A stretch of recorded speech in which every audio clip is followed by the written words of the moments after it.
Bom, ontem começamos a abordar um assunto que eu vou continuar hoje e eu vou fazer uma breve recapitulação para que quem não pôde acompanhar ontem consiga entender para onde estamos indo hoje, e eu quero que você possa me acompanhar.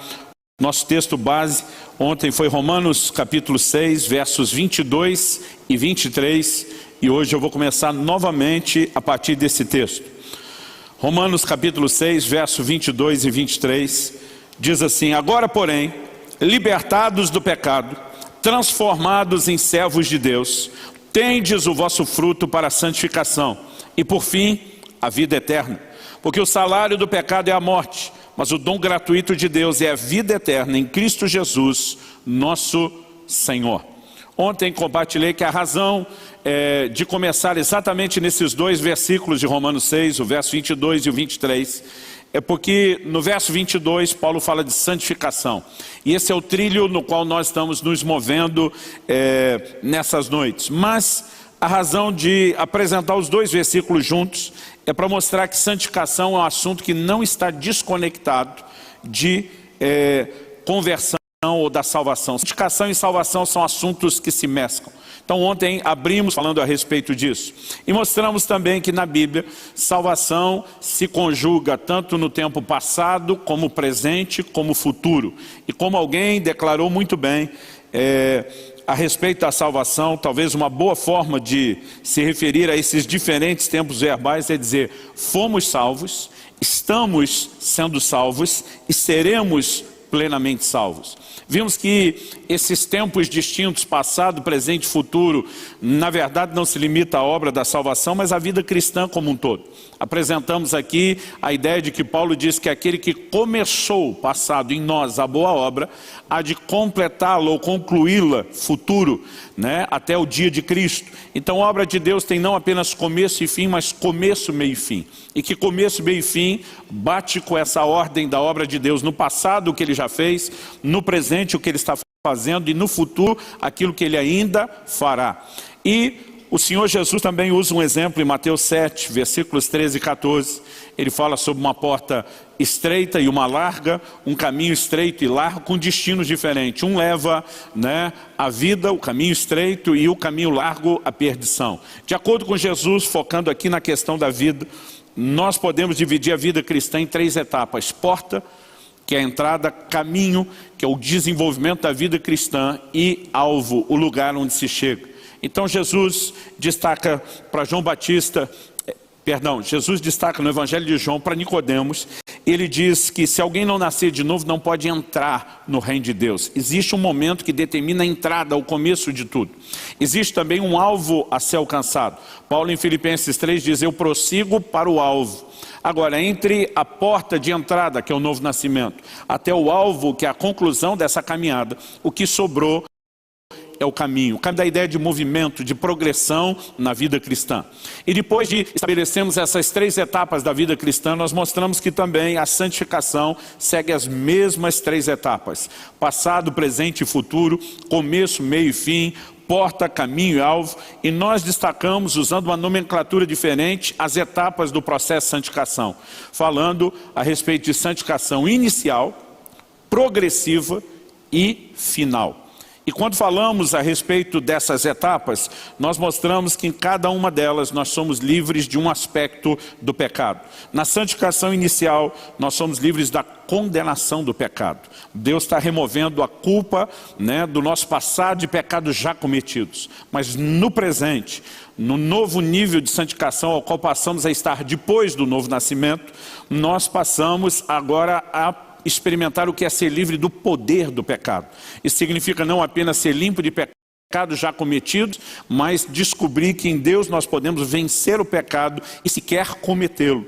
Mas haverá um momento, e isso está reservado à santificação final, só o tempo do fim, é o grande desfecho da obra da redenção, onde nós seremos livres da presença do pecado. Esse evento, como vamos tratar hoje, está associado ao ápice, ao clímax da redenção, que acontece na vinda de nosso Senhor Jesus. E ontem, depois de apresentar então esse trilho com as três etapas, nós começamos falando primeiro de santificação inicial, aquilo que acontece por ocasião do novo nascimento, na hora da conversão, e depois transicionamos para falar da próxima etapa. Em 2 Coríntios, no capítulo 7 e no versículo 1, a Bíblia diz: aperfeiçoando a vossa santidade no temor de Deus. Então, embora fomos santificados no momento da conversão, a Bíblia fala de um aperfeiçoamento, de um desenvolvimento da santidade. Porque na vida cristã, nós precisamos reconhecer esse elemento de progressividade. Assim como o Provérbios diz que a vereda do justo é como a luz da aurora, vai brilhando mais e mais até ser dia perfeito, nós também vemos no Novo Testamento declarações claras sobre essa progressão. O Espírito nos transforma de glória em glória na imagem do Senhor, de 2 Coríntios 3,18. O próprio apóstolo Paulo, quando em Romanos 12 fala sobre transformarmos, ele usa a expressão metamorfose, que é a transformação mediante processo, assim como a lagarta que entra no casulo para depois se transformar em borboleta. E depois destacarmos que existe santificação progressiva, além da inicial, nós começamos a convergir o entendimento do que é santificação progressiva para mudança de comportamento. Nós mostramos a distinção entre o que a Bíblia fala em Hebreus 10, temos sido santificados, Hebreus 10:10, e Hebreus 10:14, que diz daqueles que estão sendo santificados. Então mostramos que o que começou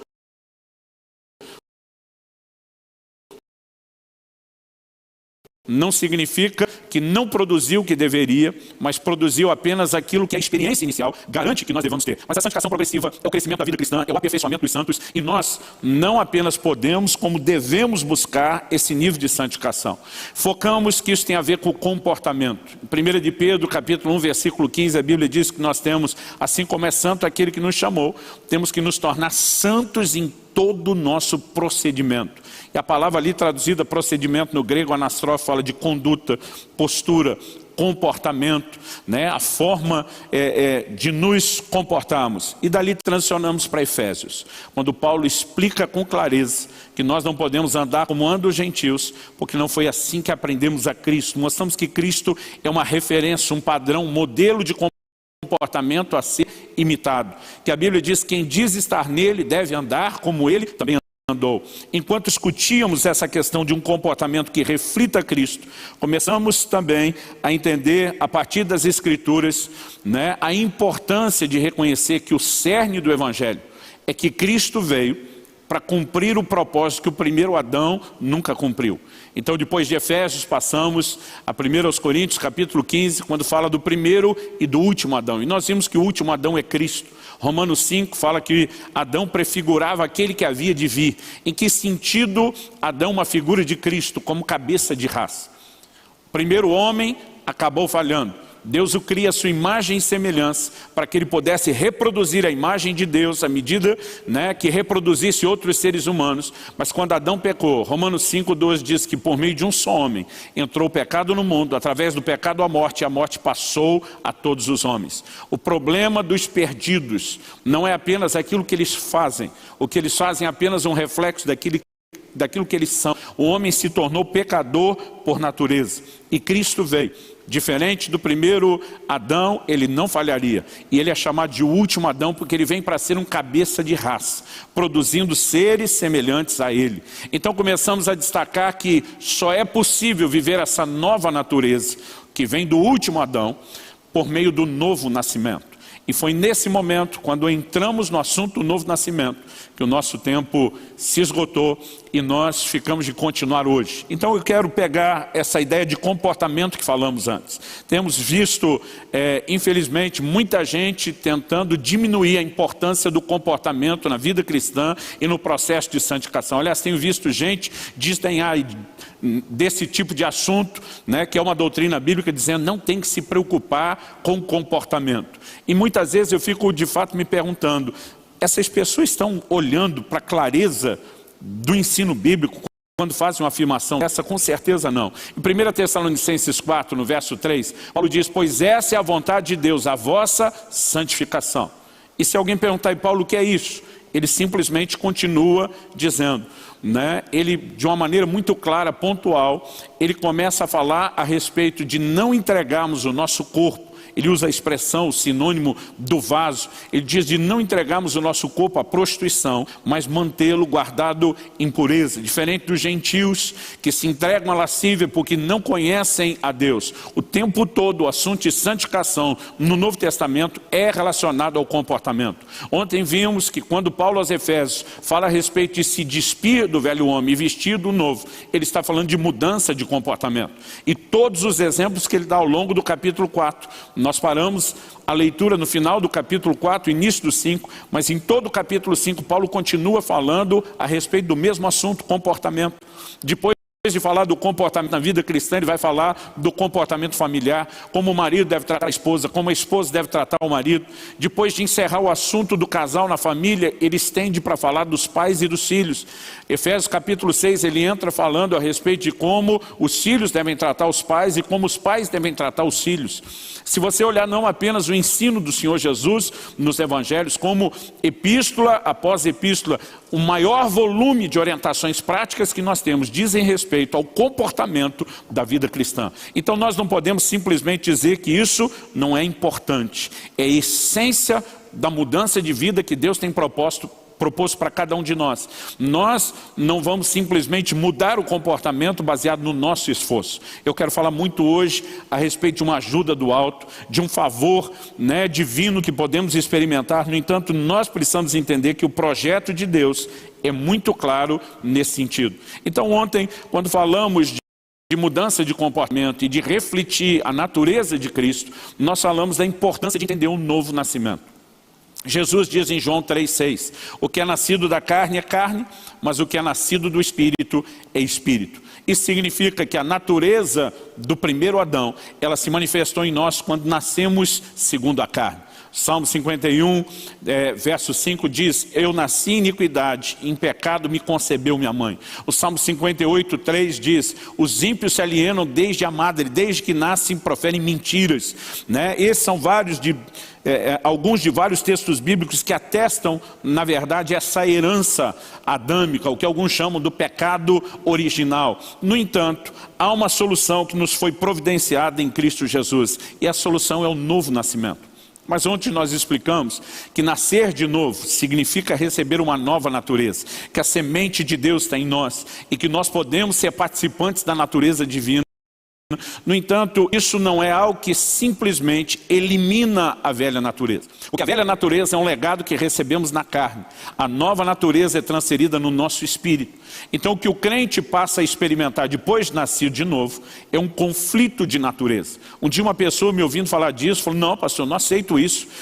Como que ainda carrego a velha natureza? Não aceito isso. Falei, olha, a velha natureza está na sua carne. A nova natureza está no seu espírito. Quando você nasceu de novo, por acaso seu espírito desencarnou, abandonou o corpo para trás, para viver vagando por aí sozinho? Ele disse não. Eu falei, então você carrega a outra natureza. Ele falou, mas é péssimo imaginar que eu ainda tenho a velha natureza. Eu falei, não. Você tem que imaginar que quando você tinha só a velha, ela te dominava, ela te controlava. Agora que você tem uma nova, mesmo que a nova não eliminou a velha automaticamente, pela nova natureza, você pode subjugar e controlar totalmente a velha natureza. E essa é a boa notícia que o Evangelho traz. A obra não é instantânea, não é automática, não elimina do homem a sua responsabilidade de cooperar com Deus, mas é possível vivermos uma vida de vitória sobre o pecado. É por isso que muitas vezes me aborreço quando vejo gente falando da graça, como se ela mere simplesmente livrasse o homem da condenação de pecados cometidos, mas não tivesse o poder de nos ajudar a vencer o pecado. Como se ela não nos livrasse do poder do pecado. Dietrich Bonhoeffer, teólogo alemão, dizia que este tipo de graça, que livra o homem da condenação do pecado, mas não do poder do pecado, é uma graça barata, sem valor. Na verdade, eu quero mostrar que a obra da graça, de forma profunda, é não apenas nos purificar de pecados já cometidos, mas de nos dar esse poder de andar em vitória diante de Deus. Então vamos abordar hoje essa questão ainda da santificação progressiva, do comportamento, mas falando do conflito de natureza.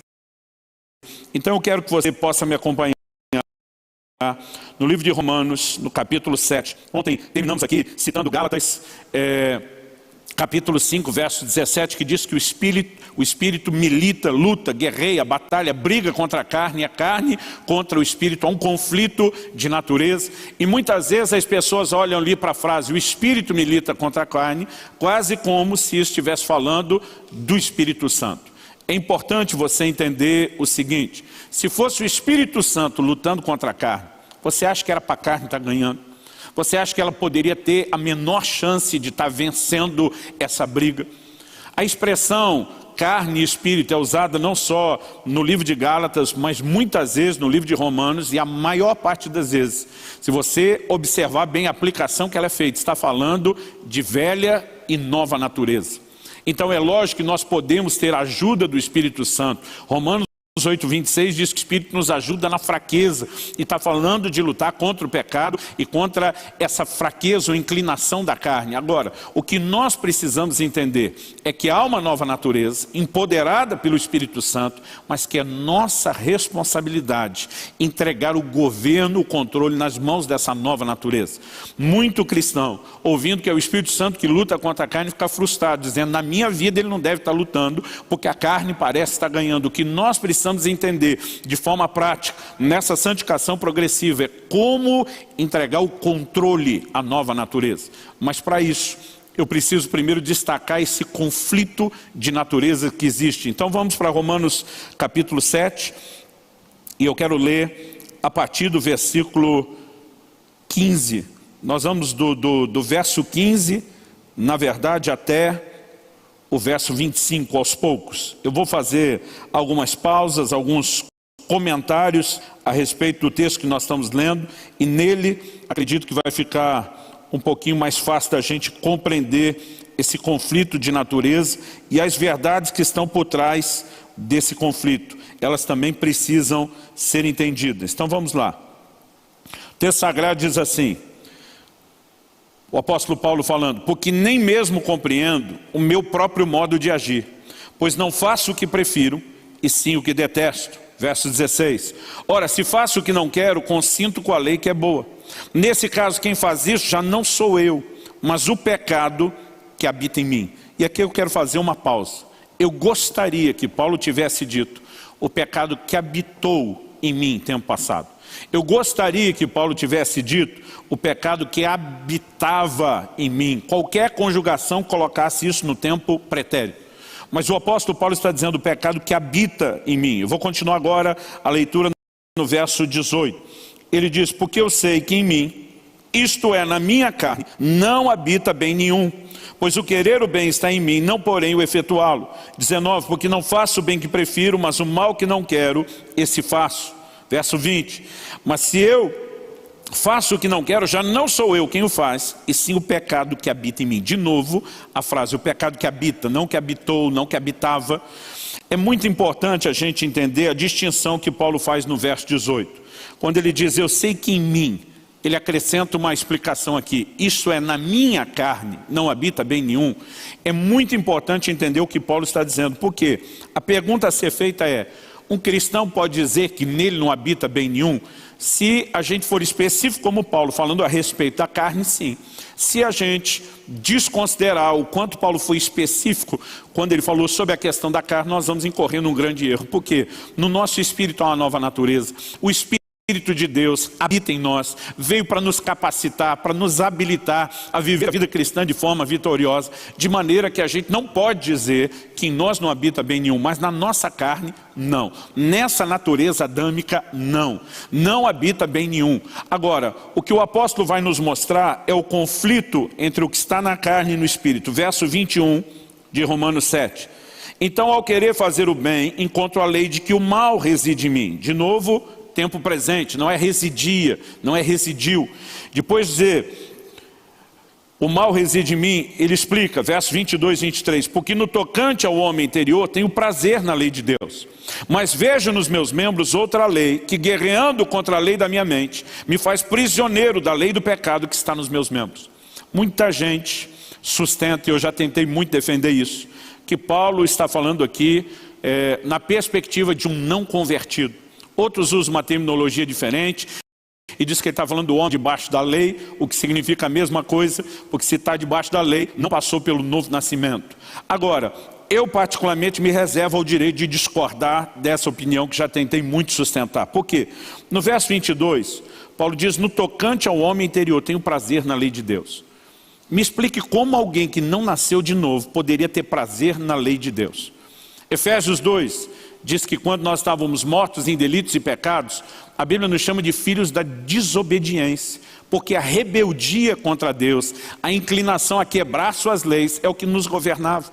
Aliás, a definição bíblica de pecado em 1 João 3,4 é de que o pecado é a transgressão da lei, é desobediência à lei de Deus. Agora, como um pecador não nascido de novo pode alegar ou sustentar essa ideia de que ele tem prazer na lei de Deus? Isso não caberia aqui. Mas vamos continuar lendo. No verso 23 ele diz, mas vejo nos meus membros, nos membros do corpo, outra lei, que guiando contra a lei da minha mente, ou do homem interior, ou do espírito, me faz prisioneiro da lei do pecado que está nos meus membros. Aqui ele está dizendo, meu espírito tem prazer na lei de Deus, e minha carne luta contra isso. Há um grande conflito. Ontem eu falei a respeito da frustração que eu ouço de muitos desviados. Quando eu digo se Jesus era tão bom, se a sua experiência era extraordinária, por que é que você largou mão de tudo isso? A resposta mais comum que eu ouço de tantas respostas diferentes é porque em algum momento eu duvidei da minha experiência, da experiência do novo nascimento. E eu digo, por que você chegou ao ponto de duvidar disso? E normalmente essas pessoas acabam por me dizer o seguinte, porque eu tinha vontade de fazer as mesmas coisas que eu fazia antes. Eu falei, se não fosse possível um crente ter vontade de fazer isso, porque haveria tantas advertências bíblicas para que a gente não se entregasse a essas práticas. Então nós precisamos parar de achar que o novo nascimento vai automaticamente, instantaneamente resolver tudo. Ele nos empodera com uma nova natureza. E nós precisamos entender que essa mudança de comportamento que estamos falando é uma escolha de nos sujeitarmos à influência, ao domínio, ao governo da nova natureza.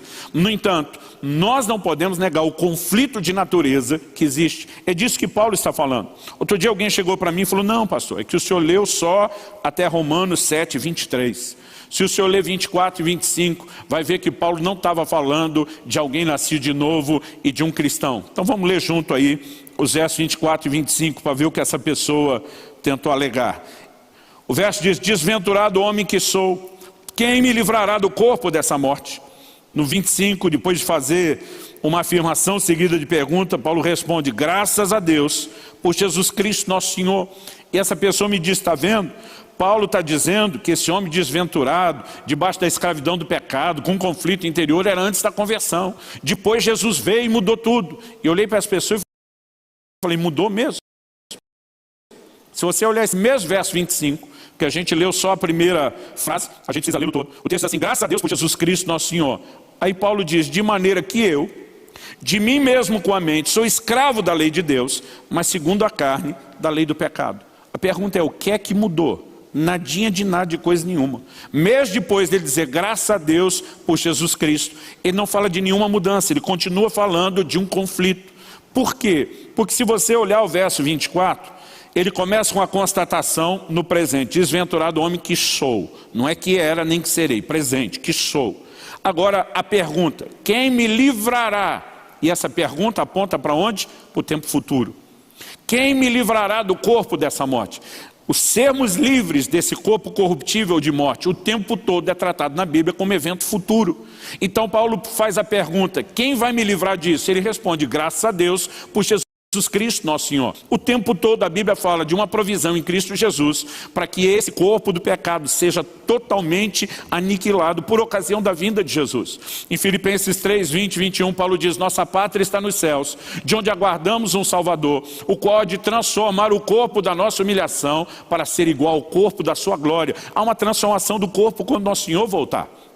1 Tessalonicenses capítulo 4, nos versos 16 e 17 diz, porque o Senhor mesmo, dada a palavra de ordem, a voz de ordem, ressoada a voz do arcanjo, tocada a trombeta de Deus, descerá dos céus com poder. A Bíblia diz, os mortos em Cristo ressuscitarão primeiro, depois nós os vivos seremos arrebatados ao encontro do Senhor nos ares. Porque na vinda do Senhor precisa ser precisa haver ressurreição de mortos. Esse evento tão marcante no tempo do fim, na verdade é o desfecho da obra da redenção. Nós vamos explicar isso daqui a pouco. É na verdade o que classificamos como a santificação final. E só há necessidade de uma transformação do corpo posterior, porque o corpo ainda carrega a velha natureza, a natureza do pecado. Se o novo nascimento tivesse eliminado a velha natureza, não teria crente pecando, não haveria necessidade de um desfecho depois. Então é importante que a gente reconheça isso, para que a gente entenda não apenas um ponto doutrinário, para que a gente entenda o aspecto prático. Então quando Paulo diz, quem me livrará? Ele jogou o assunto para o futuro. Agora, toda a vitória sobre o pecado foi empurrada para o futuro? Não. Essa é a boa notícia. Se a gente ler só Romanos capítulo 7, talvez a gente possa ir para o extremo que alguns foram, de criar a teologia, aquilo que eu defino como a teologia da derrota fatídica e inevitável para o pecado. Tem muita gente hoje em dia usando Romanos 7 como desculpa para permanecer escravo do pecado. Mas eu quero te dizer, a história não termina em Romanos 7. Ontem nós falamos que na verdade Paulo não escreveu nem com essa divisão de capítulos, ela é posterior. Mas quando entra no que foi dividido posteriormente, é o capítulo 8, o apóstolo Paulo diz, agora eu quero que você me acompanhe na leitura em Romanos 8:1. Ele diz, agora pois, olha que interessante, Paulo está falando de todo o dilema presente de um cristão do conflito de natureza. Aí ele faz uma pergunta para o futuro, quem me livrará do corpo dessa morte? De vez em quando a gente pode fazer menções enquanto está pregando, olha, vou tratar desse assunto depois. Como agora há pouco falei a respeito da santificação final. Há eventos na palavra de Deus que eles estão relacionados ao futuro. Nós mencionamos ontem que em Hebreus 10:13 a Bíblia diz que Jesus está aguardando até que todos os seus inimigos sejam colocados debaixo dos seus pés. E é muito importante que você guarde essa frase, que ele está aguardando seus inimigos serem colocados debaixo dos seus pés, porque nós vamos tratar disso. E quando faço uma menção como essa, é importante que você guarde isso. Na hora certa nós vamos tirar isso dessa caixinha, esse compartimento mental onde você guardou essa informação. É algo parecido com o que Paulo fez. Ele pergunta, quem me livrará do corpo dessa morte? Graças a Deus por Jesus. Aí ele volta no versículo 8 dizendo, agora. Você sabe o que significa essa frase? Agora, pois, já nenhuma condenação há para os que estão em Cristo Jesus. Essa palavrinha traduzida como agora, no original grego, significa agora. A gente tem essa mania de querer achar um significado diferente, né? Essa palavra, ela significa nesse tempo, o presente. Então Paulo está dizendo, no futuro, nós vamos ter a libertação do corpo, do governo do pecado, nessa natureza antiga de Adão que ainda está sobre nós. Mas olha o que ele diz, agora, nenhuma condenação há para os que estão em Cristo Jesus. Aqui ele está falando de santificação inicial. Nós somos perdoados, já não resta culpa de nada que fizemos contra Deus, quebrando a lei de Deus. Mas olha o verso 2, agora ele vai para a santificação progressiva. Porque a lei do Espírito da vida em Cristo Jesus te livrou. Aqui não é livrará, como ele está falando do corpo da morte. A lei do Espírito da vida em Cristo Jesus te livrou da lei do pecado e da morte. Então a boa notícia é que hoje eu e você, apesar de ainda carregarmos a velha natureza, podemos subjugá-la. E aí nós vamos passar agora para os versículos 3 e 4 de Romanos 8, que na minha opinião eu classificaria como um dos versículos mais profundos do Novo Testamento. Então, acompanhe comigo, o texto diz assim, porquanto que fora impossível a lei, no que estava enferma pela carne, isso fez Deus enviando seu próprio Filho em semelhança de carne pecaminosa e no tocante ao pecado. E com efeito condenou Deus na carne o pecado, a fim de que o preceito da lei se cumprisse em nós, que não andamos segundo a carne, mas segundo o Espírito. Duas coisas a serem observadas depois de ler esse texto e antes de tentar entender a aplicação prática dele. A primeira é o tanto que Paulo destaca aqui o elemento carne. Ele inicia o verso 3 falando que algo foi impossível à lei porque essa estava enferma pela carne. Depois ele diz que Deus enviou o seu próprio Filho, Jesus, em semelhança de carne pecaminosa. Ainda que Jesus não nasceu com a natureza pecaminosa e nunca tenha pecado, é importante a gente destacar isso. A Bíblia diz que o pecado tinha que ser julgado na carne. O verso 3 termina dizendo que Deus condenou o pecado na carne. E aqui é importante a gente parar e entender. Em primeiro lugar, por onde o pecado entrou? por onde ele foi disseminado. Alguém disse outro dia, não, por meio de Adão entrou, ok. Mas ao entrar e mudar a natureza do homem, ele passa a ser disseminado pela reprodução segundo a carne. É por isso que Jesus diz que o que é nascido da carne é carne, mas nascer de novo é nascer do Espírito. O pecado entrou e se propagou, espalhou por toda a humanidade pela carne. Aí Jesus vem e precisa julgar o pecado onde? Na carne. Agora, no desfecho da obra da redenção, haverá transformação do corpo, da carne. Por quê? Toda a questão do pecado, ao longo de toda a Escritura, gira em torno da carne do homem. Nós precisamos entender que há algo importante por trás disso. Outra informação que encontramos aqui é quando ele diz aquilo que foi impossível à lei.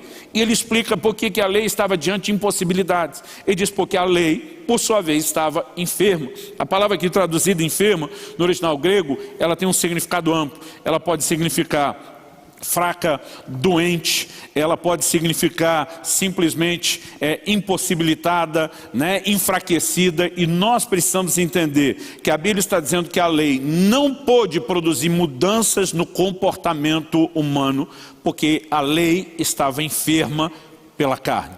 Então aqui a próxima coisa a ser considerada é: nós não podemos discutir o assunto de santificação, da obra da redenção, de vitória sobre o pecado, sem levar em conta a mudança que nós passamos de lei para graça. E é nessa mudança de velha para nova aliança, de antigo para novo testamento, de lei para graça, que eu tenho visto talvez uma das maiores concentrações de equívocos doutrinários na pregação dos nossos dias.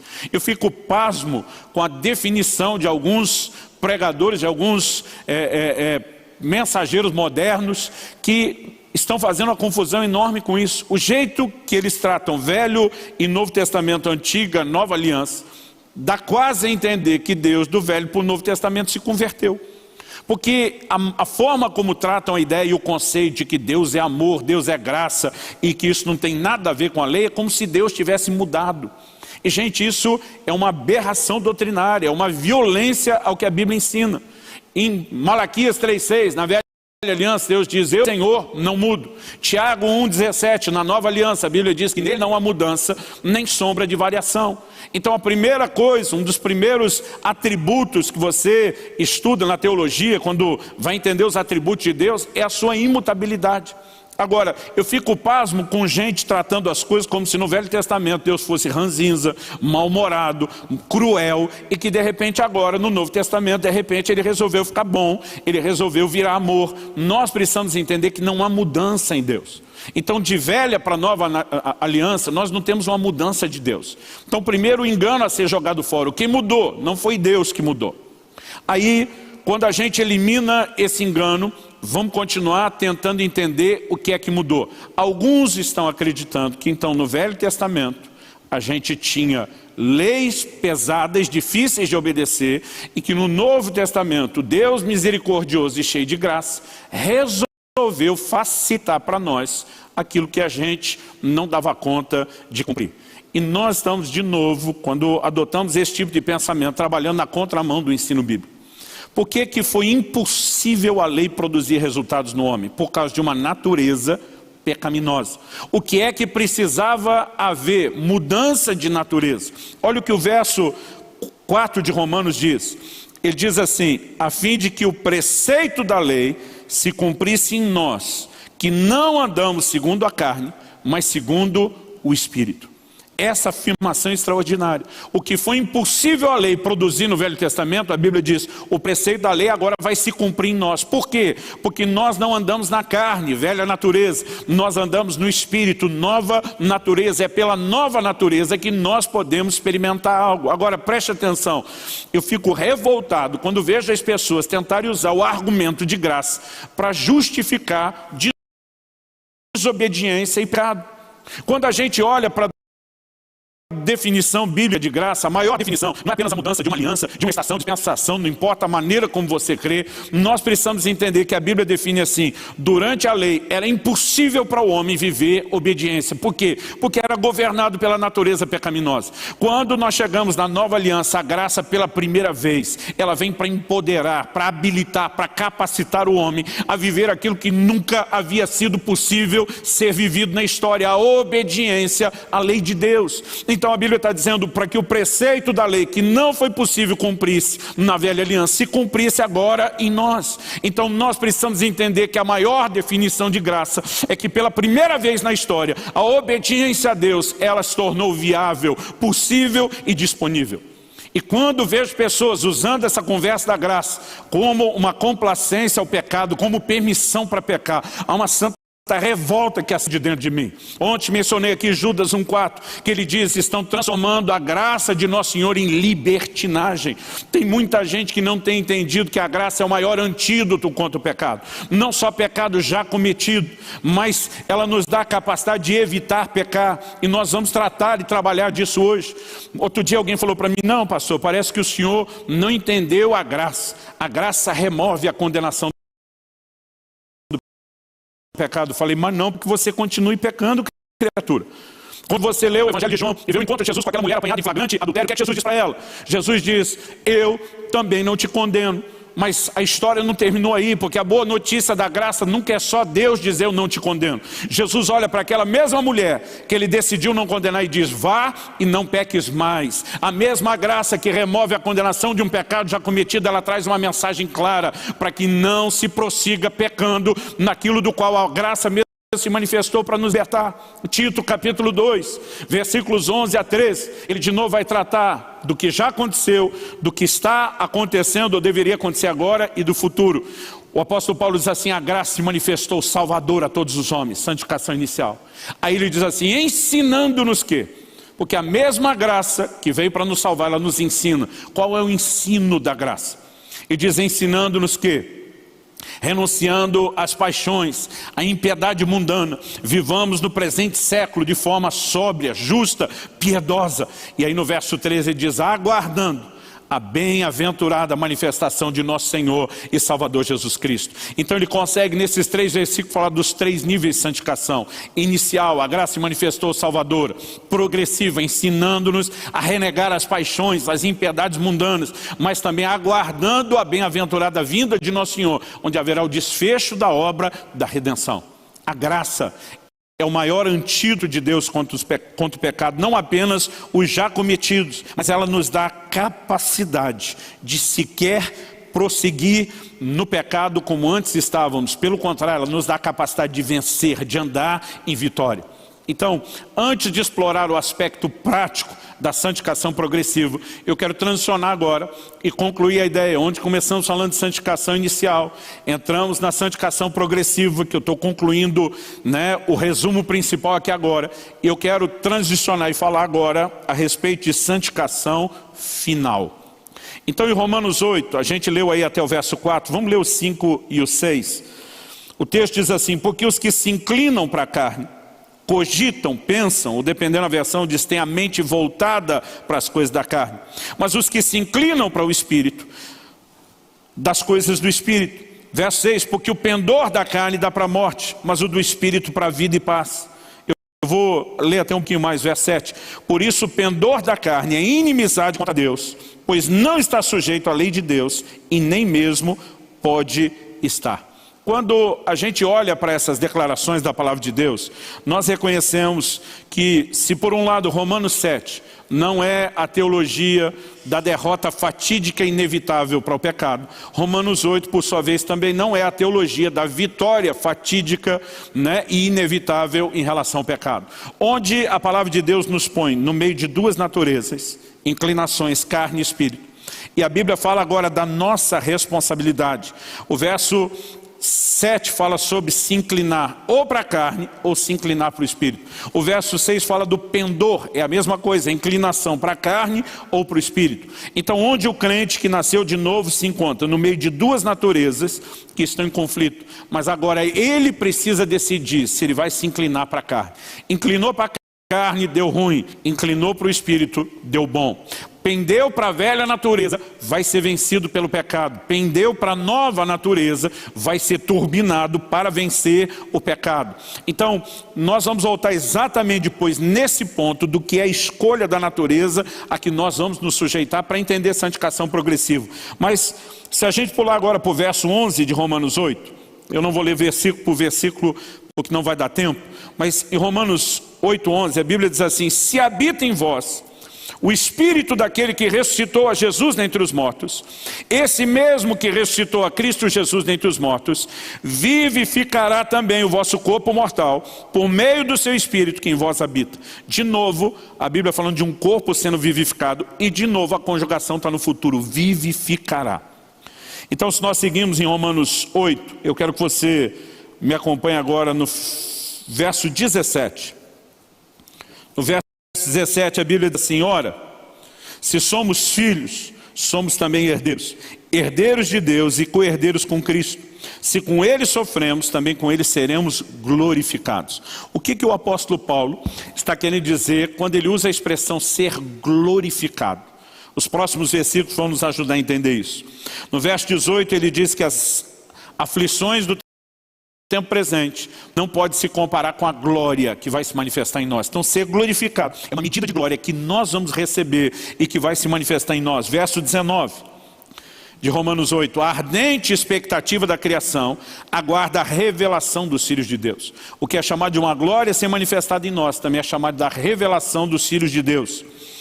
20, pois a criação está sujeita à vaidade, não voluntariamente, mas por causa daquele que a sujeitou. Então vou abrir um parênteses aqui: o pecado e através dele o diabo. Agora ele vai falar de redenção da natureza, não só do homem. Verso 20, na esperança de que a própria criação será redimida do cativeiro da corrupção para a liberdade da glória dos filhos de Deus. Nós precisamos entender isso. O pecado não afetou apenas a humanidade, afetou a natureza, a criação. Você deve se lembrar que uma das primeiras maldições oriundas do pecado original lá no Éden é Deus dizendo para Adão: maldita é a terra por sua causa, e a partir de agora ela vai produzir espinhos. A maldição do pecado se instala na criação e não apenas na humanidade. Agora, quando Jesus vai à cruz, colocam nele justamente uma coroa de espinhos, o símbolo da primeira maldição do pecado, e que afetou não só a humanidade, mas também a criação. Você acredita que isso é coincidência? Eu, de forma alguma, penso dessa forma. Eu entendo que Deus está apontando com clareza que quando Jesus vai à cruz, Ele está dizendo: eu estou aqui para redimir não apenas a humanidade, mas toda a criação. Agora, olha o que a Bíblia diz sobre a redenção da criação saindo do cativeiro de corrupção. Verso 22. Porque sabemos que toda a criação a um só tempo geme e suporta angústias até agora. E o verso 23 diz: e não somente ela que é a criação, mas também nós. Quem é esse nós? Os crentes. Paulo explica que temos as primícias do Espírito. E diz: igualmente gememos em nosso íntimo. Por que gememos da mesma forma que a criação? Pelo mesmo motivo: estamos ansiando a libertação do cativeiro da corrupção. E aí Paulo termina o verso 23 dizendo assim: aguardando a adoção de filhos, a redenção do nosso corpo. Redenção do corpo é um evento futuro. Não acontece na santificação inicial, não acontece na santificação progressiva, mas se dará por ocasião da vinda de Jesus. Aqueles que morreram em Cristo, salvos, eles serão ressuscitados e terão um corpo glorificado. Aqueles que estarão vivos por ocasião da vinda de Jesus vão experimentar uma transformação. E nós precisamos entender que quando chegarmos a esse desfecho, Deus está tratando com aquilo que tem demonstrado desde o início da história da humanidade seu problema: uma carne afetada pelo pecado e por ele corrompida. Quando nós começamos a entender a relação que a Bíblia faz desses assuntos, vai ficar mais fácil entender algumas outras verdades que abordamos ao longo do caminho. Por exemplo, em 1 Coríntios, no capítulo 15, ontem nós lemos do versículo 45 até o 49. Eu intencionalmente ontem parei a leitura no 49. Que diz que assim como trouxemos a imagem do terreno, do que é terreno, o primeiro Adão, devemos trazer a imagem do que é celestial, o último Adão, que é Cristo. Como manifestar a imagem plena de Jesus? A gente parou no verso 49, vamos continuar hoje no 50. No 50 Paulo diz: isso afirma, irmãos, que a carne e o sangue não podem herdar o reino de Deus. Por que carne não pode herdar o reino de Deus? Paulo explica no final do verso 50, ele diz que a corrupção não pode herdar a incorrupção. Onde está a corrupção? Na nossa carne. Onde está a incorrupção? No reino de Deus. Então a carne, nesse formato, ele está falando com gente crente, convertida, ela não pode entrar no reino de Deus. Por quê? Porque carrega corrupção. Ela carrega a natureza adâmica, os sinais dessa natureza pecaminosa. Mas ele diz no 51 e 52, eis que vos digo um mistério, nem todos dormiremos, isso aqui é sinônimo de morrer, mas transformados seremos todos. No momento, num abrir e fechar de olhos, ao ressoar da última trombeta, a trombeta soará, os mortos ressuscitarão incorruptíveis e nós seremos transformados. Aqui ele está falando do advento da vinda do Senhor, ressurreição dos que já morreram, transformação dos que estão vivos. Por que é necessária essa transformação? Verso 53, porque é necessário que esse corpo corruptível se revista de incorruptibilidade e que o corpo mortal se revista da imortalidade. 54. E quando esse corpo corruptível se revestir de incorruptibilidade e o que é mortal se revestir de imortalidade, então, somente então, não antes, então se cumprirá a palavra que está escrita, tragada foi a morte pela vitória. Deixa eu fazer uma pausa. Lembra que, citando Hebreus 10:13, que diz que Jesus está aguardando até que seus inimigos sejam colocados debaixo de seus pés. Nós falamos da importância, de entender que Jesus está aguardando os inimigos serem submetidos. Pois bem, em 1 Coríntios 15, 21, a Bíblia diz que o último inimigo a ser vencido é a morte. Então a Bíblia está dizendo que quando Jesus, finalmente, diz o verso 54, vai finalmente tragar a morte pela vitória, isso às vezes gera confusão para alguns. Outro dia alguém falou, pastor, não estou entendendo, porque a morte será tragada pela vitória na nossa ressurreição. Quando Jesus ressuscitou, alguém me perguntou outro dia, ele não venceu a morte? Falei sim, a dele. Mas quando nós ressuscitamos, ele terá vencido a nossa. E quando todos nós, aqueles que morremos no Senhor, na fé em Jesus, ressuscitamos, a Bíblia diz, o último inimigo terá finalmente sido vencido. Agora, olha o que diz o verso seguinte, 55. Aqui Paulo começa a debochar da morte e diz, onde está a morte, a tua vitória? Onde está a morte, o teu aguilhão? Mas no verso 56, Paulo resume a essência do Evangelho. Ele diz, o aguilhão da morte é o pecado, e a força do pecado é a lei. Olha o que ele está dizendo, o aguilhão da morte é o pecado. Como a mortalidade entrou e se instalou. Deus diz para Adão, no dia em que pecares, certamente morrerás. Deus fala de morte espiritual, mas ele sabia que, embora não instantânea, a morte física também entraria. Paulo diz, por meio de um só homem, entrou o pecado no mundo, através do pecado a morte, e a morte passou a todos os homens. Agora, a morte finalmente será vencida, não apenas porque nós ressuscitamos. O que mantém o corpo do homem com essa característica de mortal é justamente o pecado. Você deve se lembrar que tentaram matar Jesus algumas vezes e não puderam. Quando logo no início do seu ministério, ele está na sinagoga pregando, falando, a palavra de Deus nos mostra que as pessoas tentaram precipitá-lo do monte, mas não puderam. E quase sempre a gente vê ali, porque não era chegada a sua hora. E o que normalmente a gente pensa é só o seguinte, não, Deus tinha determinado um momento, isso é parte da conclusão.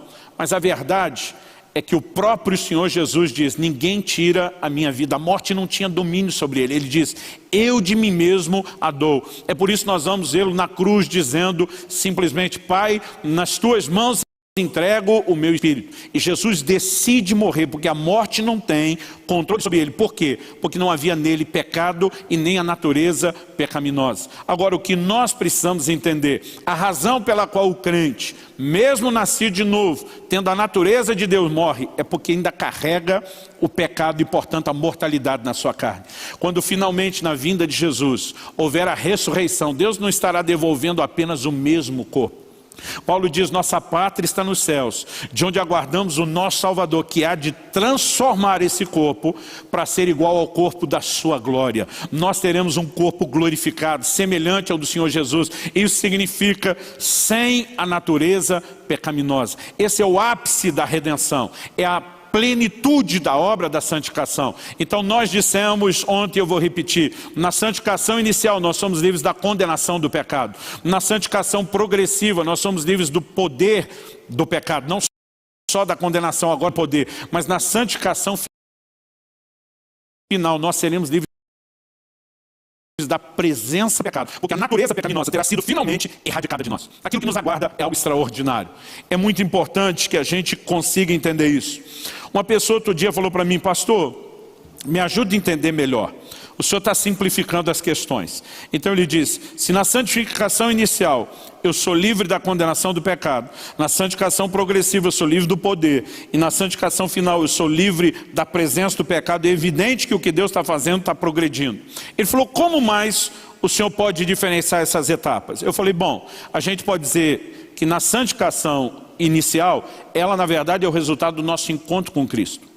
Eu falei para ele: mas a santificação progressiva é a preparação para a vinda de Cristo. Então ontem eu falei, qual a relação do assunto que estamos trabalhando aqui com o tema dessa conferência, amamos a sua vinda, falando da vinda do Senhor. Em 1 Tessalonicenses, no capítulo 3, no versículo 13, Paulo diz: a fim de que o vosso coração seja o vosso coração confirmado em santidade, isento de culpa, na presença de nosso Deus e Pai, na vinda de nosso Senhor Jesus com todos os seus santos. Ele fala de um coração confirmado em santidade, isento de culpa, e ele relaciona a importância disso para a vinda do Senhor. Depois, em 1 Tessalonicenses, no capítulo 5, no verso 23, o apóstolo Paulo diz o seguinte: o mesmo Deus da paz vos santifique em tudo, e o vosso espírito, alma e corpo sejam conservados íntegros e irrepreensíveis na vinda de nosso Senhor Jesus. Então nós podemos dizer que a santificação inicial é o resultado do encontro com Cristo. A santificação progressiva é a preparação para a vinda de Cristo. Mas a santificação final, ela se dá na vinda de Cristo. Mas nós também podemos pegar essa declaração de Paulo em 1 Tessalonicenses 5:23. O Deus da paz vos santifique em tudo. Uma outra versão diz: vos santifique inteiramente. E nós podemos entender a partir desse texto que o ser inteiro do homem é espírito, alma e corpo. Então nós olhamos para a santificação inicial e nós descobrimos que nela o nosso espírito foi regenerado, o novo nascimento. Nós olhamos para a santificação progressiva e entendemos que a essência dela é estender essa mudança que aconteceu no espírito para uma outra dimensão. Tiago fala a respeito de receber com mansidão a palavra em nós implantada.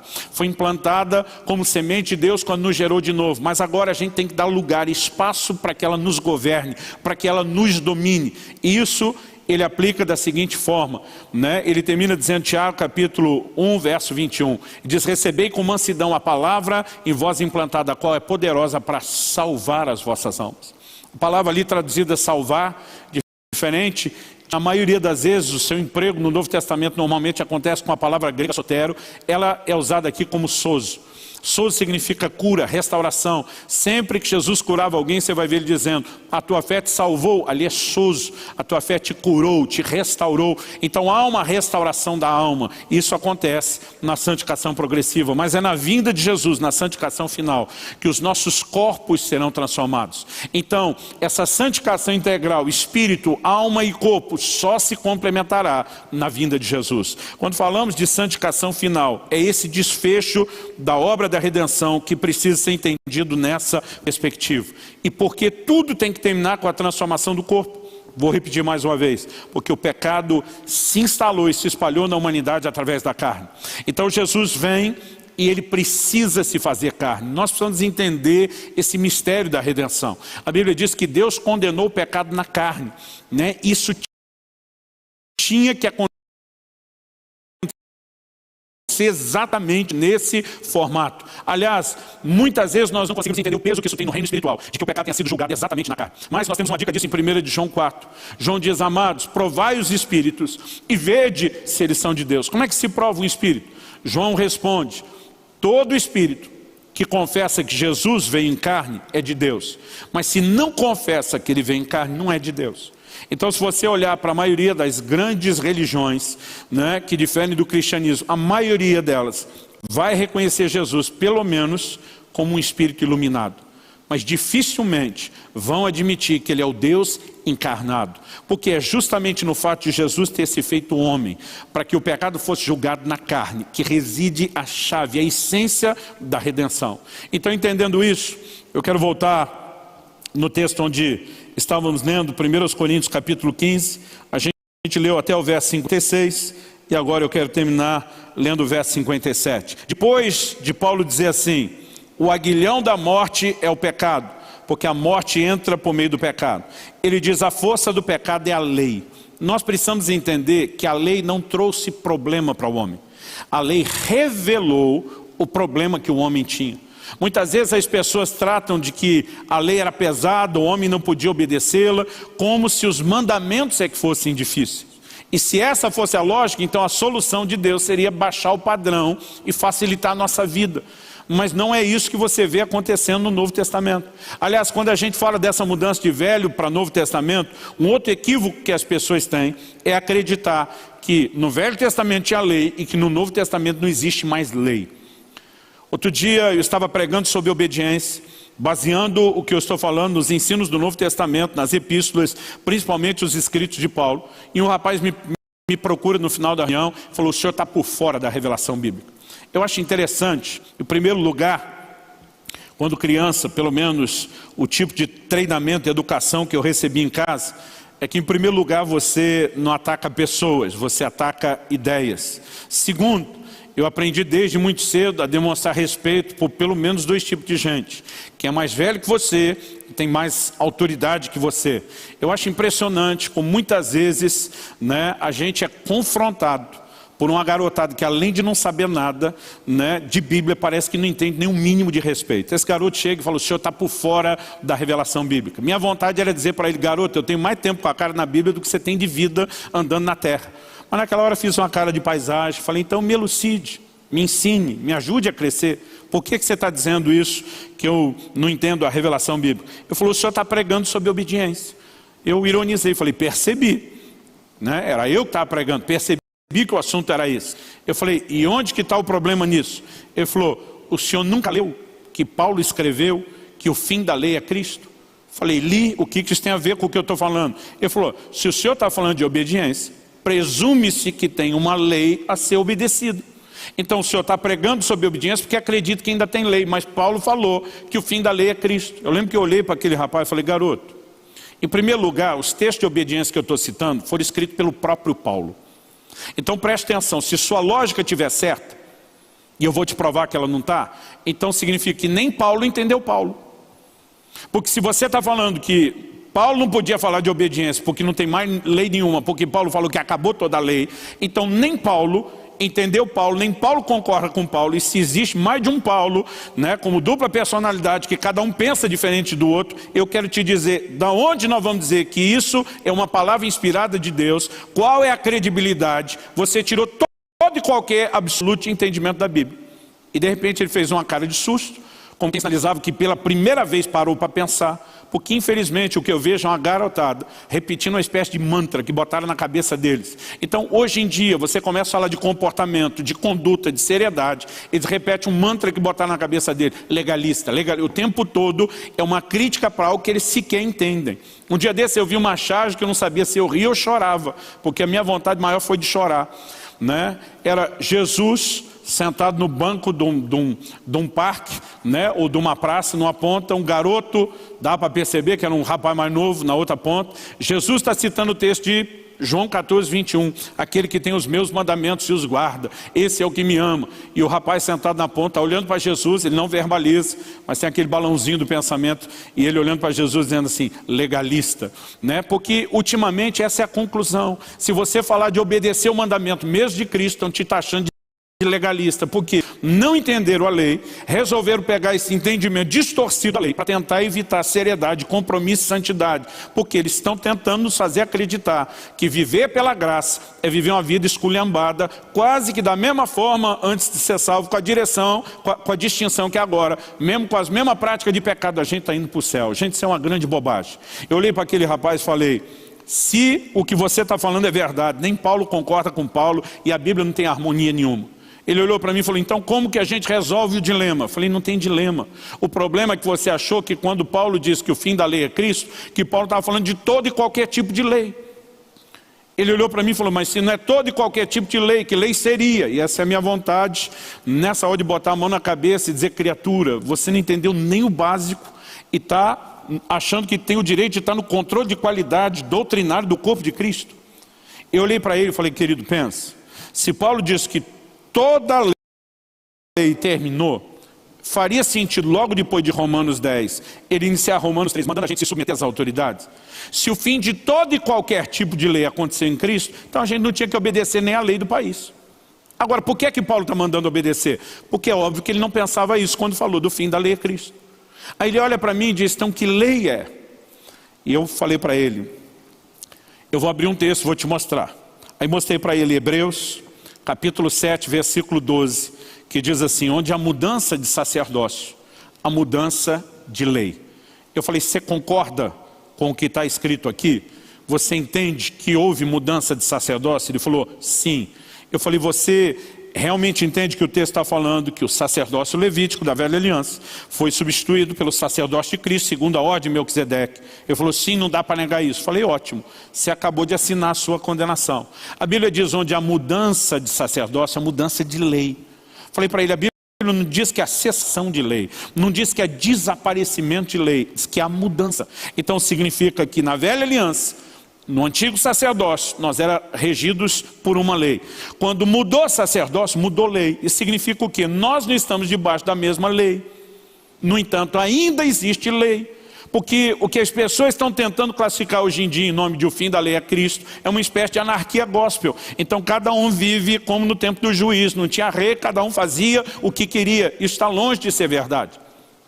Outro dia citei, o próprio Jesus mostrou que tem lei, porque ele diz, um novo mandamento vos dou. Por que é um novo mandamento? Porque houve mudança de sacerdócio. Aí um dia estou falando isso, olha, Jesus disse, aquele que tem os meus mandamentos e os guarda. Aí um camarada olha para mim e falou, Jesus na verdade veio ensinar os judeus que estavam debaixo da velha aliança. E é revoltante ouvir esse tipo de coisa. Eu falei, sério? Você vai fazer uma apelação dessa, uma distorção descarada da Bíblia dessa? Falei, presta atenção no que você está falando. Porque do jeito que você está falando, parece que Jesus só veio ajudar o judeu da velha aliança a ser um bom judeu praticando a lei de Moisés. Eu falei, não é o que a Bíblia diz. Falei, primeiro, o livro de Hebreus diz lá no capítulo 2, nos versículos 3 e 4, que a salvação nos foi inicialmente anunciada por nosso Senhor e continuada pelos apóstolos. Tem muita gente falando em nome de uma revelação da graça hoje em dia, e eles estão anulando completamente os ensinos de Cristo, dizendo que Jesus veio falar só para o judeu. Tem gente dando percentual. Outro dia eu ouvi um falando que 90% do que Jesus ensinou era para os judeus. Eu penso, de onde alguém consegue essa maluquice de, inclusive, além de contra o que a Bíblia diz, tentar definir um percentual? O interessante é que as pessoas ouvem alguém fazendo esse tipo de afirmação, acha que ele é culto, acha que ele entende, acha que ele sabe o que está falando, e infelizmente eles acabam comprando. Deixa eu te dizer algo. A Bíblia diz que a salvação foi inicialmente anunciada pelo Senhor e continuada pelos apóstolos. O Evangelho não começa com os apóstolos. O Evangelho começa com o Senhor Jesus. Os apóstolos continuam o que ele falou. Há uma revelação maior nas epístolas, isso é inegável. Enquanto os evangelhos só dizem que Jesus morreu e ressuscitou, as epístolas vão explicar o que aconteceu no mundo espiritual entre a morte e a ressurreição de Cristo. No entanto, não é um novo evangelho, é o mesmo evangelho sendo propagado. Um outro argumento que precisamos entender. Jesus disse para os seus discípulos por ocasião da grande comissão antes de ser assunto ao céu. Ele diz, ide fazer discípulos das nações. O que era das nações? Gentios, não judeus. Então Jesus diz, quando vocês serem discípulos das nações, gentios, não judeus, ensinem eles a guardar tudo que eu estou ensinando aqui a vocês. Então Jesus nunca limitou o ensino deles só aos judeus que o ouviam. Alguém falou, Jesus ensinou o judeu, de claro, ele nunca saiu de Israel, mas ele nunca limitou o ensino dele aos judeus. Ele disse, vocês vão replicar isso para os gentios. Você vê Jesus falando com os judeus debaixo da lei, e só no Sermão do Monte ele repete essa frase pelo menos 6 vezes, ele diz, ouviste o que foi dito aos antigos. Aí ele cita a lei de Moisés. Aí depois ele diz, eu porém vos digo, esse eu porém vos digo é um upgrade, é uma atualização. Agora, se o conceito de a lei era pesada, Deus veio facilitar, que é propagado por alguns, fosse correto, onde se encaixa esse discurso de Jesus? Olha o que Jesus diz, ouviste o que foi dito aos antigos, amarás o teu próximo e odiarás o teu inimigo. E diz, eu porém vos digo, vocês vão amar o inimigo e orar por aqueles que vos perseguem. Pergunta, Jesus baixou ou levantou o padrão? Ele levantou, ele não baixou. Jesus disse, ouviste o que foi dito aos antigos, não adulterarás. Ele está falando de adultério físico. Ele diz, eu porém vos digo, qualquer que olhar para uma mulher com intenção impura no coração, já adulterou com ela. Ele baixou ou levantou o padrão? Levantou. O tempo todo, quando você, Jesus falar, ouviste foi dito aos antigos, eu porém vos digo, ele está subindo o padrão. A graça não foi Deus relaxar a lei para a gente conseguir cumprir. Foi Deus mexer no que tornava a lei impossível de ser vivida, que era uma natureza pecaminosa. A graça vem nos empoderar com uma nova natureza, com ajuda e socorro do alto, para que nós possamos ser santos de forma plena e completa para a glória de Deus. Então, quando entendemos isso, acredito que as coisas começam a fazer bem mais sentido. E Paulo, em 1 Coríntios 15, ali no versículo 57, ele termina dizendo, graças a Deus, que nos dá a vitória por intermédio de nosso Senhor Jesus Cristo. Quando ele fala isso, nos dá a vitória, depois do 56, onde ele diz, o aguilhão da morte é o pecado, a força do pecado é a lei. Nós precisamos entender, Paulo não está depreciando a lei. Eu vejo muito pregador moderno, que se intitula pregador da graça, batendo na lei. Paulo diz em Romanos 7,12 que a lei é boa. Ele também diz, né, que o mandamento é santo, justo e bom. O problema nunca foi a lei, o problema era a natureza pecaminosa. Agora, a lei, diz a Escritura, foi dada para realçar essa natureza, para comprovar a incapacidade do homem. É por isso que a Bíblia é taxativa em dizer que não há salvação por obras. O homem nunca conseguiu prestar por meio de obras obediência a Deus, resolver o seu problema, mudar de natureza. Agora, nós precisamos entender que se por um lado a Bíblia está dizendo que o aguilhão da morte é o pecado, por outro a força do pecado é a lei. Por isso que o livro de Gálatas diz que a lei serviu de um aio para nos conduzir a Cristo. Ela comprovou a nossa incapacidade de viver salvação, mudança, transformação, obediência, a não ser por meio de Jesus e da obra da graça que se recebe por meio da fé.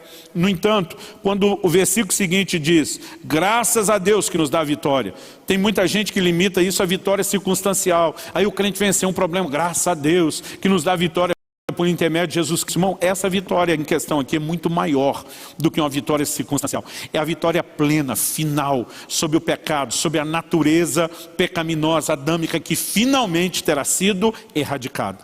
Agora, um dia alguém falou, mas pastor, essa coisa gloriosa da santificação final está bem lá no futuro. Eu falei, a gente não sabe o quão longe está, mas obviamente ainda não aconteceu. Aí alguém disse para mim assim, mas pastor, o que saber do meu futuro vai produzir de mudança, pelo menos em termos práticos, no meu presente? E quando ele falou isso, era quase que num tom de deboche. O que adianta eu saber de um futuro, um final, um grande finale tão glorioso desse? O que é que isso muda agora? Eu olhei para ele e falei, bom, primeiro você não pode dizer essa bobagem. Em 1 de João, no capítulo 3 e no versículo 2, a Bíblia diz assim, amados, agora somos filhos de Deus, e ainda não se manifestou aquilo que havemos de ser. A Bíblia fala de um upgrade, de uma atualização. Nós vamos de filho para alguma coisa a mais. Só que a Bíblia diz não foi revelado. Só que o texto diz assim, sabemos que quando Ele se manifestar, está falando de Jesus, da sua vinda, seremos semelhantes a Ele, porque haveremos de vê-lo como Ele é. A conformação final com a imagem de Cristo se dará por ocasião da sua vinda. Porque a transformação, a santificação do espírito, da alma, combinada com a santificação final, que é a transformação do corpo, nos levará a viver a plena imagem de Jesus. Agora, o verso seguinte, o 3 diz, e a si mesmo se purifica agora, todo que nele tem essa esperança, de que um dia ele vem, amanhã, futuro, assim como ele é puro.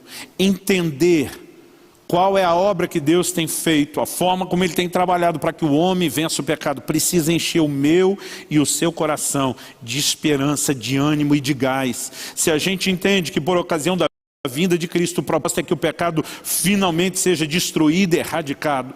Então, por mais que eu e você não vamos viver essa glorificação antecipada, nós podemos chegar o mais perto possível dessa realidade, nos preparando para a vinda do Senhor, desejando e apressando o dia da vinda de Deus, como diz a Escritura, e nós podemos celebrar e honrar o Senhor dessa forma. Outro dia uma pessoa também chegou e falou, pastor, eu gosto de ser prático. Então eu falei sobre essas 3 etapas de santificação. Ele falou, santificação inicial já aconteceu no dia que eu me converti, certo? Falei, certo. Ele falou, santificação final vai acontecer só quando Jesus voltar, certo? Falei, certo. Ele falou, então basicamente, Eu não preciso me preocupar com esses dois. Um já aconteceu, o outro não acontece agora. Eu sei que o que eu faço agora é me preparar para o que vem. Mas ele falou, então em termos práticos, a maior preocupação do crente deveria ser a sua santificação progressiva? Eu falei, sim. E eu gostei da forma como ele simplificou isso. Ele falou, agora vamos tentar simplificar um pouco mais. Ele falou para mim, o senhor resumiu santificação inicial com uma palavra ainda composta, novo nascimento. Ele disse, o senhor resumiu santificação final com uma palavra, glorificação. Ele olhou para mim e falou, resuma santificação progressiva em uma palavra. Eu falei, amigo, tudo dessas horas que eu falei até agora ainda era o resumo. Ele falou, não, pastor, o senhor consegue. Eu falei, olha, santificação progressiva é a transformação de glória em glória na imagem do Senhor. O que significa mudança de comportamento, porque a velha natureza é subjugada pela nova. Ele falou, pastor, está grande. Me deu uma palavra, o senhor consegue? Eu pensei. Falei, bom, se eu tiver que arriscar uma palavra que expresse o cerne de santificação progressiva. Eu olhei para ele e falei, eu usaria como novo nascimento uma palavra composta. Olhei para ele e falei assim, domínio próprio. E aqui eu quero te ajudar a entender algo que vem sendo muito mal entendido pelos crentes ao longo do tempo. Eu sei que a maioria das pessoas, quando ouve a expressão domínio próprio, elas sabem que isso é bíblico. Né? É um dos frutos do Espírito manifestado lá, revelado lá em Gálatas 5:23. A Bíblia também, de uma forma muito clara, nos apresenta essa responsabilidade. Paulo diz em 1 Coríntios 9:27, eu esmurro o meu corpo e o reduzo à escravidão, para que depois de ter pregado eu não venha a ser desqualificado. O que é que Paulo está falando? Paulo está dizendo o seguinte, que para viver santidade não basta apenas ter conhecimento. Paulo diz, eu posso conhecer a Bíblia, posso ter pregado para os outros o que é certo e o que é errado, mas depois de conhecer, de transbordar, eu posso vir a ser desqualificado. Então Paulo está falando a respeito de tropeçar naquilo que ele mesmo teria pregado para os outros, o que era uma possibilidade.